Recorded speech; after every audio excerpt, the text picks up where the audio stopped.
Hello दोस्तों, बैलिज्म academy YouTube channel में आपका फिर से बहुत बहुत स्वागत है। दोस्तों, आज के इस वीडियो में हम पर्यावरण के मोस्ट इंपॉर्टेंट क्वेश्चंस को सॉल्व करने वाले हैं, जो कि आपके यूपी टेट साथ ही साथ आपके सुपर टेट के लिए मोस्ट इंपॉर्टेंट है। दोस्तों, इस वीडियो में मैंने सारे क्वेश्चन सेलेक्टेड लिए हैं जो कि आपके सिलेबस पर बेस्ड होंगे, साथ ही साथ आपके प्रीवियस ईयर क्वेश्चन पर बेस्ड होंगे। तो वीडियो को ध्यान से देखिएगा और वीडियो के लास्ट में मुझे जरूर बताइएगा कि आज के इस वीडियो में आपके कितने क्वेश्चन सही हुए। तो बिना देरी करते हुए चलिए शुरू करते हैं सबसे पहले क्वेश्चन से। सबसे पहला क्वेश्चन है, किसके हृदय में दो कोष्ठ होते हैं? ऑप्शन आपके सामने है मेढक, ऑप्शन बी कोयल, ऑप्शन सी मनुष्य या फिर ऑप्शन डी मगरमच्छ।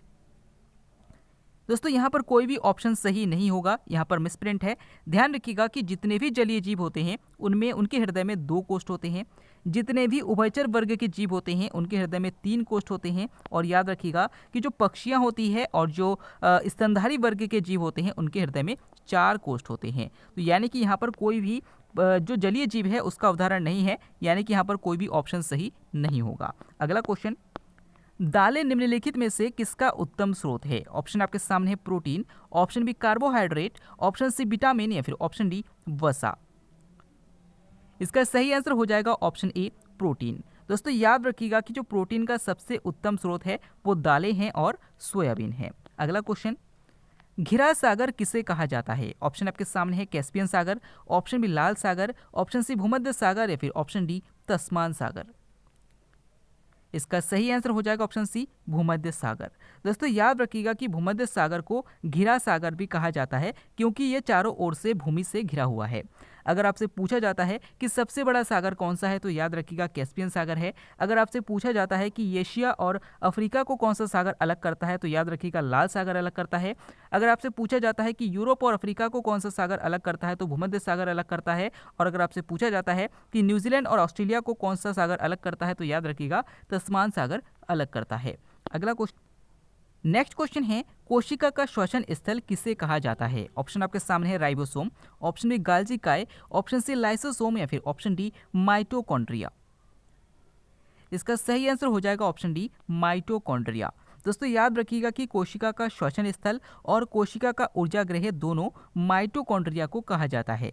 अगर आपसे पूछा जाता है कि कोशिका का प्रोटीन फैक्ट्री किसे कहा जाता है तो राइबोसोम को कहा जाता है। अगर आपसे पूछा जाता है कि कोशिका का जो ट्रैफिक पुलिस है किसे कहा जाता है तो याद रखिएगा गाल्जी काय को कहा जाता है। और अगर आपसे पूछा जाता है कि कोशिका की आत्महत्या की थैली किसे कहा जाता है तो राइसोसोम को कहा जाता है। अगला क्वेश्चन, बैरोमीटर में पारे का धीरे धीरे नीचे उतरना क्या दर्शाता है? ऑप्शन आपके सामने है बारिश होने की संभावना, ऑप्शन बी मौसम साफ होने की संभावना, ऑप्शन सी आंधी आने की संभावना या फिर ऑप्शन डी इनमें से कोई नहीं। इसका सही आंसर हो जाएगा ऑप्शन सी आंधी आने की संभावना। दोस्तों, याद रखिएगा कि वायु दाब को मापने के लिए बैरोमीटर का प्रयोग किया जाता है। अगर बैरोमीटर में पारा ऊपर चढ़ता है इसका मतलब ये है कि मौसम साफ होने की संभावना है। अगर पारा नीचे गिरता है इसका मतलब ये है कि आंधी आने की संभावना है। और अगर कभी नीचे कभी कम यानी कि एकाएक नीचे गिरता है तो याद रखिएगा कि बारिश होने की संभावना है। तो यहाँ पर पूछा गया है कि अगर पारा धीरे धीरे नीचे उतरता है तो क्या दर्शाता है, तो आंधी आने की संभावना होती है। अगला क्वेश्चन, सरहुल पर्व कहाँ मनाया जाता है? ऑप्शन आपके सामने है Rajasthan, option B Jharkhand, option C Chhattisgarh या फिर ऑप्शन डी उत्तराखंड। इसका सही आंसर हो जाएगा ऑप्शन बी झारखंड। दोस्तों, याद रखिएगा कि सरहुल पर्व झारखंड में मनाया जाता है और ये धरती माँ को समर्पित कर दिया जाता है। अगला क्वेश्चन, भारत का सबसे लंबा बांध कौन सा है? ऑप्शन आपके सामने है हीराकुंड बांध, ऑप्शन बी पोंग बांध, ऑप्शन सी टिहरी बांध या फिर ऑप्शन डी भांखड़ा नांगल बांध। इसका सही आंसर हो जाएगा ऑप्शन ए हीराकुंड बांध। दोस्तों, याद रखिएगा कि उड़ीसा के संबलपुर में स्थित हीराकुंड बांध जो है वो भारत का सबसे लंबा बांध है। और अगर आपसे पूछा जाता है कि भारत का सबसे ऊंचा गुरुत्वीय बांध कौन सा है तो याद रखिएगा कि भाखड़ा नागल बांध है क्योंकि ये सबसे अधिक ऊंचाई पर है। अगला क्वेश्चन, गांधार द्वीप कहाँ स्थित है? सामने है कोच्चि में, ऑप्शन बी खंबात की खाड़ी में, ऑप्शन सी आंध्र प्रदेश में या फिर ऑप्शन डी काठियावाड़ में। इसका सही आंसर हो जाएगा ऑप्शन बी खंबात की खाड़ी में। दोस्तों, याद रखिएगा कि जो गांधार द्वीप है वो खंबात की खाड़ी पर स्थित है। और अगर आपसे पूछा जाता है कि श्रीहरिकोटा द्वीप कहाँ पर स्थित है तो याद रखिएगा आंध्र प्रदेश में है और ये परवाल वित्ती से निर्मित एकमात्र भारत का द्वीप है। अगला क्वेश्चन, भारतीय पेट्रोलियम संस्थान कहाँ स्थित है? ऑप्शन आपके सामने है Dehradun, option B Nagpur, option C Bhopal या फिर ऑप्शन डी लखनऊ। इसका सही आंसर हो जाएगा ऑप्शन ए देहरादून। दोस्तों याद रखिएगा कि भारतीय पेट्रोलियम संस्थान देहरादून में स्थित है। अगला क्वेश्चन, किस शहर को बिग एप्पल कहा जाता है? ऑप्शन आपके सामने है New York, option B London, option C Mumbai या फिर ऑप्शन डी इंग्लैंड। इसका सही आंसर हो जाएगा ऑप्शन ए न्यूयॉर्क। दोस्तों याद रखिएगा कि न्यूयॉर्क शहर को बिग एप्पल के नाम से भी कहा जाता है। तो क्यों कहा जाता है? तो याद रखिएगा कि बहुत पुरानी बात है कि जो न्यूयॉर्क शहर है यहाँ पर गरीबी छा गई थी, तो यहाँ पे कुछ लोग क्या कर रहे थे कि सेब बेचकर अपना गुजारा चला रहे थे, तभी से इसका नाम बिग एप्पल पड़ गया। अगला क्वेश्चन, सूर्य के प्रकाश का कौन सा भाग सौर कुकर को गर्म करता है? ऑप्शन आपके सामने है परावैंगनी किरणें, ऑप्शन बी अवरक्त किरणें, ऑप्शन सी लघु किरणें या फिर ऑप्शन डी अल्फा किरणें। इसका सही आंसर हो जाएगा ऑप्शन बी अवरक्त किरणें। दोस्तों याद रखिएगा कि जो अवरक्त किरणें हैं ये सूर्य के प्रकाश का भाग है और ये सोलर कुकर को गर्म करता है। और अगर आपसे पूछा जाता है कि सोलर कुकर में कौन से दर्पण का प्रयोग किया जाता है, तो याद रखिएगा कि अवतल दर्पण का प्रयोग किया जाता है। अगला क्वेश्चन, संयुक्त राष्ट्र महासभा का अध्यक्ष चुने जाने वाली पहली भारतीय महिला कौन थी? ऑप्शन आपके सामने है सुश्री लीला सेठ, ऑप्शन बी मीरा साहिब फातिमा बीबी, ऑप्शन सी विजय लक्ष्मी पंडित या फिर ऑप्शन डी कंचना चौधरी भट्टाचार्य। इसका सही आंसर हो जाएगा ऑप्शन सी विजय लक्ष्मी पंडित।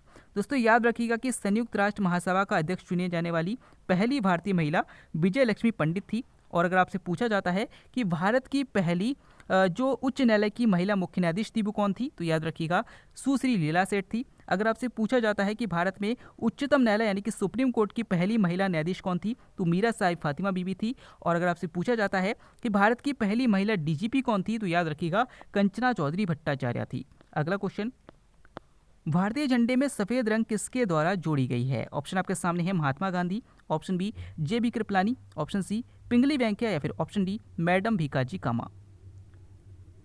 इसका सही आंसर हो जाएगा ऑप्शन ए महात्मा गांधी। दोस्तों याद रखिएगा कि भारतीय झंडे में सफ़ेद रंग महात्मा गांधी जी के द्वारा जोड़ी गई है। अगर आपसे पूछा जाता है कि भारतीय झंडे को कब अपनाया गया था, तो 22 जुलाई 1947 को अपनाया गया था। अगर आपसे पूछा जाता है कि भारतीय झंडे तिरंगा का जो प्रारूप है किसने तैयार किया था, तो याद रखिएगा कि इसका डिजाइन पिंगली वेंकैया ने तैयार किया था।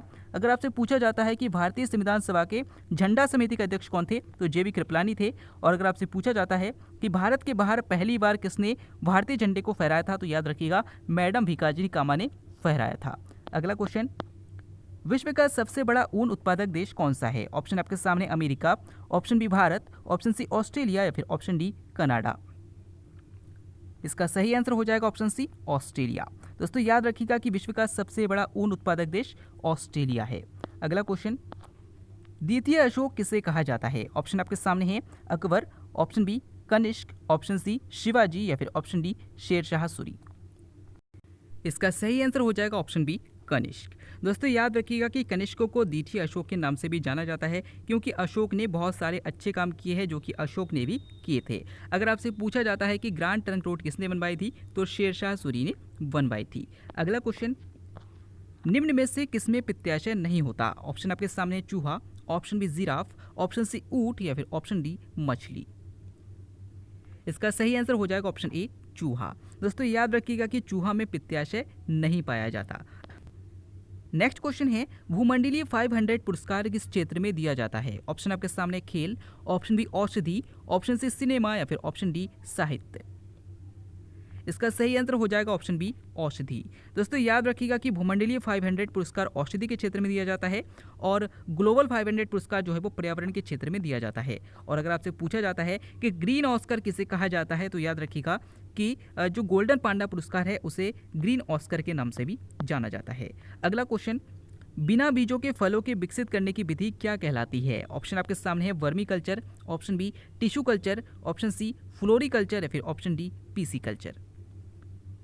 इसका सही आंसर हो जाएगा ऑप्शन बी टिश्यू कल्चर। दोस्तों याद रखिएगा कि बिना बीजों के फलों को विकसित करने की विधि टिश्यू कल्चर कहलाती है। अगला क्वेश्चन, पर्यावरण संरक्षण दिवस कब मनाया जाता है? ऑप्शन आपके सामने है 5 जून, ऑप्शन बी 26 नवंबर, ऑप्शन सी 16 सितंबर या फिर ऑप्शन डी 20 मार्च। इसका सही आंसर हो जाएगा ऑप्शन बी 26 नवंबर। दोस्तों याद रखिएगा कि विश्व पर्यावरण दिवस 5 जून को मनाया जाता है, विश्व पर्यावरण संरक्षण दिवस 26 नवंबर को मनाया जाता है, विश्व ओजोन दिवस 16 सितंबर को मनाया जाता है और विश्व गौरैया दिवस 20 मार्च को मनाया जाता है। अगला क्वेश्चन, सूर्य ग्रहण की घटना होती है, आपको बताना है कि सूर्य ग्रहण की घटना कब होती है। ऑप्शन आपके सामने है पूर्णिमा में, ऑप्शन बी अमावस्या में, ऑप्शन सी दोनों में, या फिर ऑप्शन डी इनमें से कोई नहीं। इसका सही आंसर हो जाएगा ऑप्शन बी अमावस्या में। दोस्तों याद रखिएगा कि सूर्य ग्रहण की घटना अमावस्या में होती है और चंद्र ग्रहण की घटना पूर्णिमा में होती है। इनमें कंफ्यूजन होता है, याद रखिएगा। अगला क्वेश्चन, अति हानिकारक अल्ट्रावायलेट किरणें कौन सी है? ऑप्शन आपके सामने है UVA, option B UVB, option C UVC, या फिर ऑप्शन डी UVE। इसका सही आंसर हो जाएगा ऑप्शन ए UVA। दोस्तों याद रखिएगा कि UVA जो है सबसे अधिक हानिकारक है। अगर ये इंसान पे पड़ेगी तो सीधे इंसान की मृत्यु हो जाएगी। अगर UVB पड़ेगी तो मोतियाबिंद और स्किन कैंसर जैसी बीमारियां हो जाएगी, और UC पड़ने से कोई भी दिक्कत नहीं है। तो याद रखिएगा कि सबसे हानिकारक अल्ट्रावायलेट किरणें जो है वो UVA है, और ओजोन परत जो कि समताप मंडल में है इन्हें आने से रोकती है। अगला क्वेश्चन, अश्व अक्षांश किसे कहा जाता है? ऑप्शन आपके सामने है 30 डिग्री अक्षांश, ऑप्शन बी 40 डिग्री अक्षांश, ऑप्शन सी 90 डिग्री अक्षांश, या फिर ऑप्शन डी 45 डिग्री अक्षांश। दोस्तों इस क्वेश्चन का आंसर आपको हमें कमेंट के द्वारा बताना है। इस क्वेश्चन को मैंने परसों के वीडियो में करा दिया था, तो अगर आपने उस वीडियो को ध्यान से देखा होगा और समझा होगा तो आप इसका आंसर जरूर कर पाएंगे। अगर आप फेसबुक पेज और टेलीग्राम ग्रुप को ज्वाइन करना चाहते हैं तो डिस्क्रिप्शन में लिंक दिया गया है, वहाँ से आप ज्वाइन कर सकते हैं। हम फिर से लौटेंगे एक नया इंटरेस्टिंग वीडियो लेकर, तब तक के लिए देखते रहिए, सीखते रहिए।